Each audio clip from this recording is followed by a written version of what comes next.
Hi there, everybody. It's your caretaker. We're back again with another list for my Friday the Top 13 series. In this list, it's going to be a little different because it's not going to cover movies, but I'm going to talk about my secondary hobby, which is board gaming. I am in a room where I'm surrounded by some board games, and because I love horror so much, I tend to gravitate towards horror or board games that have a horror element to it. So, without further ado, this is my top 13 for horror board games. So, my number 13 pick is a very popular collectible card game, and it's a bit of a cheat pick because your decks can be any theme you want it to be. Basically, there's so many options, but I like to do the horror style decks. I'm, of course, talking about Magic the Gathering. So, yeah, if you haven't heard about that, very popular card game. There are tournaments on it, but I like to play it casual. Right now I'm looking at my horror zombie themed deck. This is one of the cards, Diagraph Captain, and another example here. We've got zombie infestation. Sorry about the glare. Yep. So pretty horrific artwork. I like the themes that you can work with. I've got a werewolf deck as well that I really enjoy playing. They're not the strongest decks, but I'm just in it for the theme and the combinations that you can do with these cards. So Magic the Gathering is my number 13. For my number 12, again, I'm calling it a horror game because of the theme they've chosen, but it's a very thin theme. It could have been anything really, but they went with this theme, which is an homage to the big kaiju films, the Godzillas and the King Kongs. I'm of course talking about King of Tokyo, which is a dice rolling game in which you kind of roll whatever you get. Those are your options for what you can do that turn, and then you can re-roll them a number of times, and then try to inflict damage and gain victory points, and try to win the game and become the King of Tokyo. So a very enjoyable, very light game, easy to get into. Um, I would say that there is several expansions like character packs that you can purchase, as well as a power up expansion, which is I think is pretty much essential if you're going to get this game. It gives every character uh, unique powers, and yeah, King of Tokyo. Otherwise, it'd be just you're playing different monsters, but they all have the same abilities, which is less interesting. So with the power ups, they have their own styles, their own way of playing the game. So King of Tokyo. If you never played this one, check out your local game diner. They're yeah, they're pretty. I mean, if you can't find it there, then it's pretty inexpensive if you want to just give it a shot. But yep, check it out. King of Tokyo, number 12. For my number 11 pick, it might be the game on this list that I get the most flack for, because it's not really a horror game, but it definitely has some horror elements, some horrific visuals, and the miniatures are definitely creepy looking. It's a game about feudal Japan. You are controlling a clan amongst other clans. You're trying to defeat them in battle. You're forming alliances, getting special powers by sending priests up to worship various gods. I'm talking about the come on game Rising Sun. So yeah, not a horror game, I know. But if you look at these miniatures, I don't think I've seen anything scarier in any game. This is one of the Onis, which is a Japanese demon. You've got this big, massive dude with the bodies hanging from his weapon. Look at that. Pretty horrific. And one of the creepier miniatures in the game is this, I think this is called a Yuri, a Japanese ghost. Creepy grudge vibes or the ring vibes coming from that miniature right there. So definitely powerful visuals, and I think it's horror just because of that stuff right there. I know it's the theme. I guess the game's theme isn't horror, but look at this stuff you can get in this game right here. Plenty of expansions add on to the number of miniatures in the game, and a lot of them are grotesque looking, and yeah, that's why. It is my number 11, Rising Sun.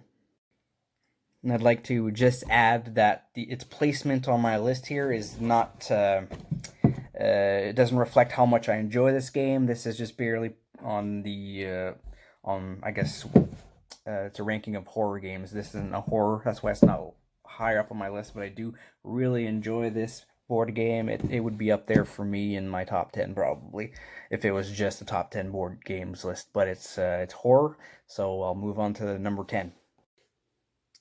So number 10 is I think they call them social deduction games, where you've got a bad guy amongst you, or bad guys, and you're trying to find them. This is another game that its theme is paper thin. It could have been anything. It could have been spies in a government organization like you see in the game, The Resistance.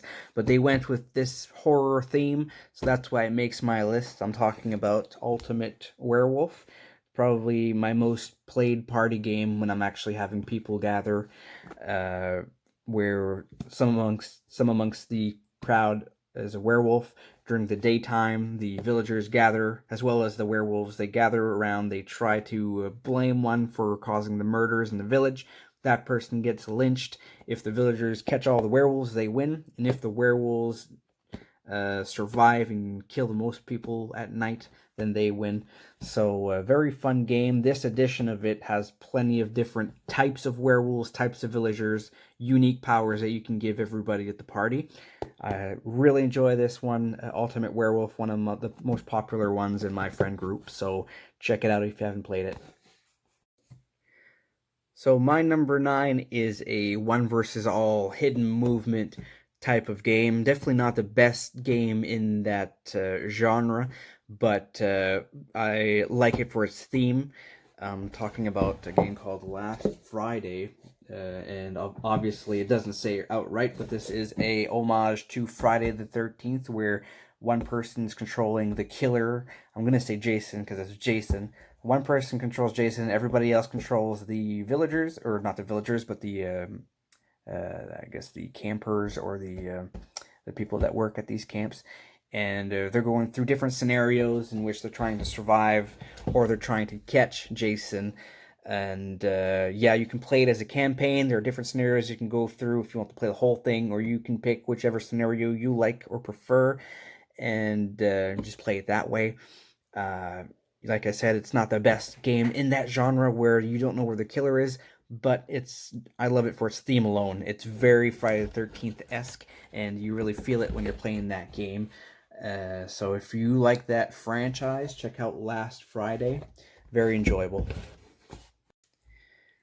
I also have the expansion for this game, where it introduces a dream demon. So Freddy Krueger added in. I haven't played that one yet, but it's been added to the game, and I'm looking forward to playing that one. The only thing about that one is I primarily play games with my fiance, so I don't get to play a lot of like 3-player higher games. Lately I've been concentrating on games that can play 2-player or solo, because I don't often have gatherings or enough people to play these bigger size games, but I'm looking forward to playing that expansion, which is 3 players and up. I don't think you can play it 2 players, but yeah, I'm looking forward to trying that too. So my next game is a cooperative game, which means that instead of playing against everybody at the table, you're working with everybody, trying to beat the game together.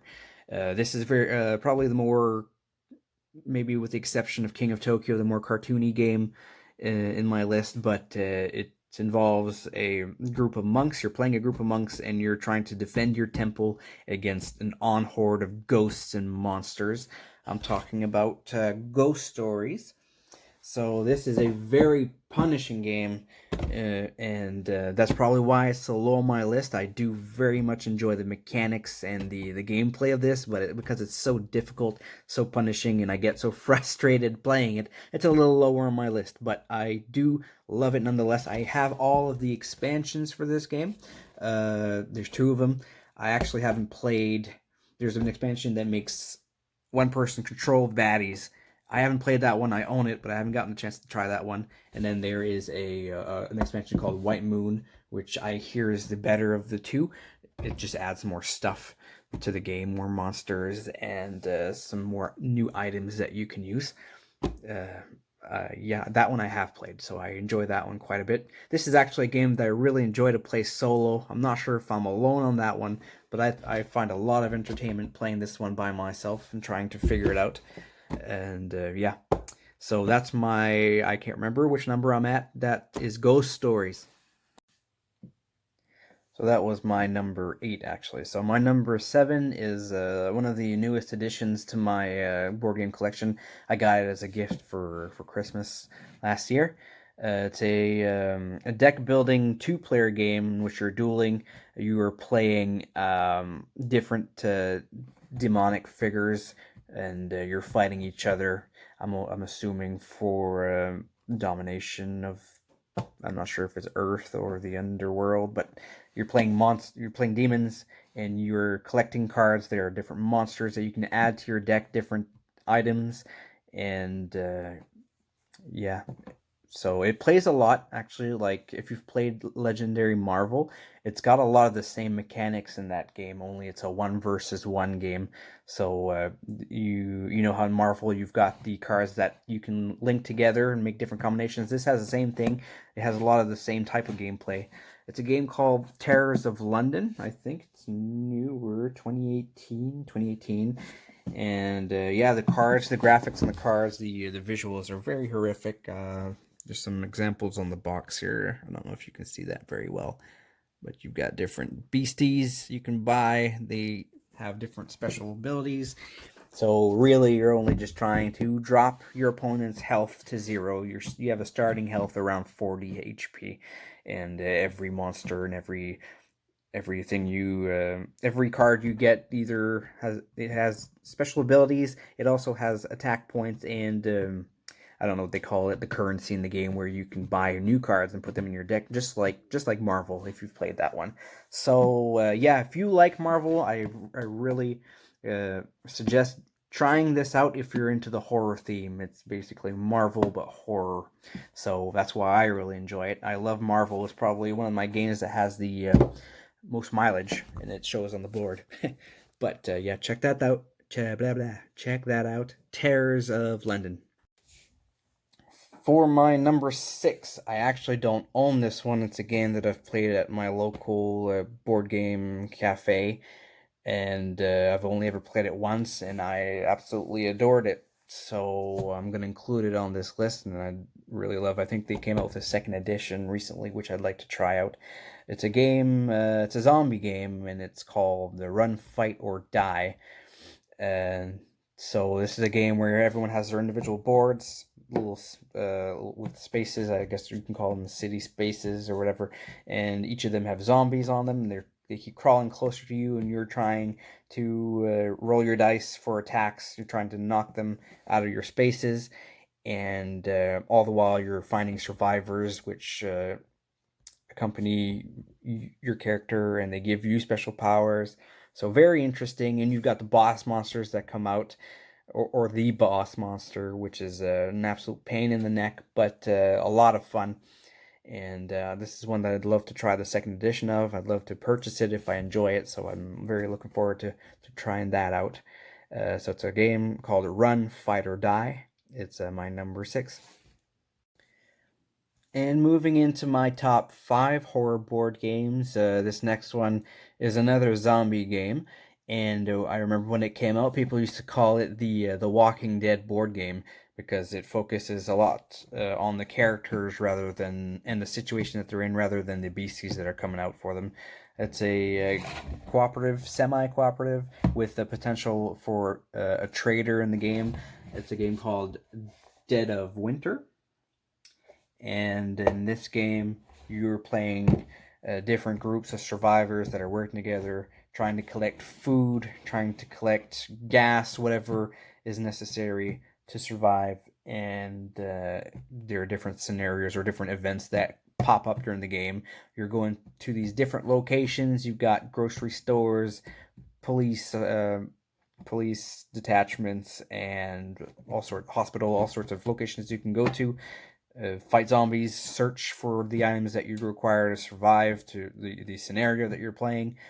And yeah, a lot of fun, a lot of replayability, I find. And it's one that's probably going to stick in my collection. I just really enjoy these hidden possible traitor games. This is one of the better ones in my opinion. So it's called Dead of Winter, and check it out. So my next game, number 4, is a game that my fiance probably is surprised it's, I guess, this low on the list, even though it's pretty high. It's her favorite game of all time. It's a adventure style tile laying game in which you are paranormal investigators, or I guess, or ghost hunters. You're in this creepy mansion. You're going from room to room, finding items. Eventually, the haunt occurs, which is where one of the players is revealed to be a traitor, potentially, depending on the item and in which room that they find, or the whatever room they're in, and the item that they locate in that room will determine the story. So it's a game called Betrayal at the House on the Hill. So very popular game. A lot of people consider this to be the Halloween game. It's got all these your classic scenarios, your witches, your whatever mummies, any type of scenario. If you add the Widow's Walk, it's called, the expansion for this game, it adds a plethora of new scenarios. I think there's 100 scenarios you can play during this game. It's a little low on my list. I do enjoy. It's hot. Well, it's low. It's number 4. It's not my number 1 because, despite my love for this theme and just this Halloween goofiness of it, it doesn't always work very well. I'll give you an example. There's one scenario I played, when the haunt was revealed. I needed to find a certain room to get an item from that room and then exit the house. And in that playthrough, the room that I needed to find, I was actually in, and it was right next to the front entry. So I just had to grab it, move, and then I was out that turn where the haunt was revealed. So it doesn't always work, but when it works, man, does it work. It's a lot of fun. Yeah, it's Halloween in a box. It's survival in this creepy mansion, and you don't know what's going to happen, what monster is going to appear until you find that cursed item in that whatever room you find it in. So what happens is, if you find, they're called, I can't remember what they're called. They're like cursed items. You find them, and then you have to roll a dice, and then your dice roll will determine whether or not the haunt occurs. It can happen pretty early in the game, which is a bit of a shame. And then it's a shame for the good players because they're not as beefed up as they'd like to be. And then on the reverse of that, if it happens much later in the game and you reveal to be the traitor, you'll feel like you're at a disadvantage because everybody's got all these great weapons and items. But there's I guess, an optimal time to roll and get the haunt. And you don't always get that, which is why it's not my number 1. But if they had fixed this, then this would have been my number 1 game. There's been different editions of this. There's a D&D themed version of this one. There's a legacy game that recently came out. But I love this base game, and I enjoy the expansion. It just adds more stuff to it.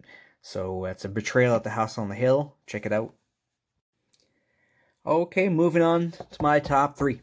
So number 3, I think, is the newest addition to my collection. I bought it a few months ago, and that is a game called Horrified. So a game in which you and a group of survivors, or if you're playing solo, you yourself are in this town that is being overrun by these universal classic monsters. If you're playing with multiple monsters, of course. The number of monsters you play with determines the difficulty of the game.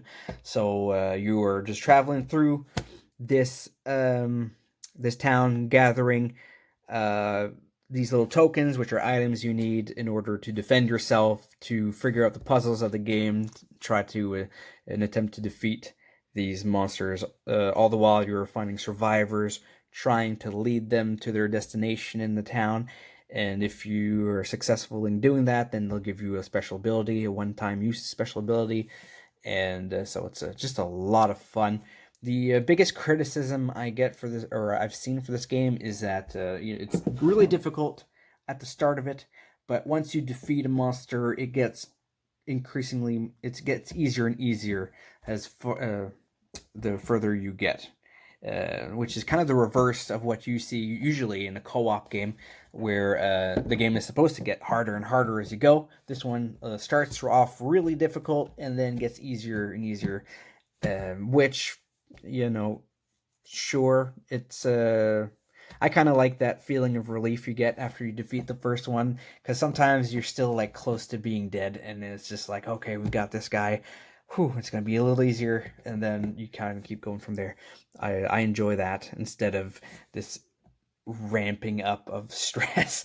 But if you like classic horror monsters, they're well represented in this game with their what they can do, and each of them have their special abilities and what they can do, and then so do the survivors. Each survivor has its own unique quality, its special ability, and it's that element in the game that gives it so much replayability. Obviously, you'll get better as you play the game. Eventually, I imagine it'll be easy even on hard once you know all the tricks to it. But I'm still discovering the optimal way to play this. It's still a lot of fun for me, and I think this game is being...